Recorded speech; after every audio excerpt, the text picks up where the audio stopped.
Actually, up until the week before, he had on his website that the surge wasn't working. And then they purged that part of it, and they talked about the minor success, but he still won't admit that the surge has been successful. Is that just a political posture? No rational person who was in Iraq 2 years ago and saw the situation, and it was dire then. We were on the verge of losing a war, and seeing it now. No rational person cannot say that the surge has succeeded. And there's one other thing about this. It makes you just marvel and stand in awe of the young men and women who did all this. Our service members, there were political pundits that you and I like and admire that said it was lost. Harry Reid, the majority leader of the Senate, it was lost. And yet these young people, under the inspirational leadership of General Petraeus and others, went out there and they succeeded in this thing, and it's what a testimonial it is to the brave young men and women. And when you say it wasn't because of them, then I think it's a disservice to them. You had some very strong things to say in the last couple of days as it relates to this and to Senator Obama. Again, just before he went on this trip, his website said the surge is not working. Now it says he talks about the improved security in Iraq.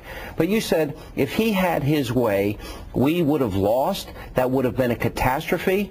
He was wrong then. He's wrong now, and still cannot acknowledge the surge has succeeded. And then you went on to say, I would rather lose a political campaign than lose a war, but Obama would rather lose a war than a political campaign. But let me say again, this surge, as you know, I supported it when it wasn't popular. I was even called by Republicans for being disloyal because I fought against the failed strategy of nearly 4 years. And as you also well recall, there were times when my campaign was declared dead and buried. In one summer, not in one go. But I did what I thought was right I knew was right for the country because of my background and experience and knowledge and judgment. Senator Obama railed against, fought against. He voted to cut off funding for the troops in Iraq, and still will not acknowledge that the surge has succeeded. So no rational person could look at the situation in Iraq on the ground, and it's been there 2 years ago, and say that the surge hasn't succeeded. So it's clear to me that there must be political calculations in his judgment, because no rational observer could conclude anything else. But he had said it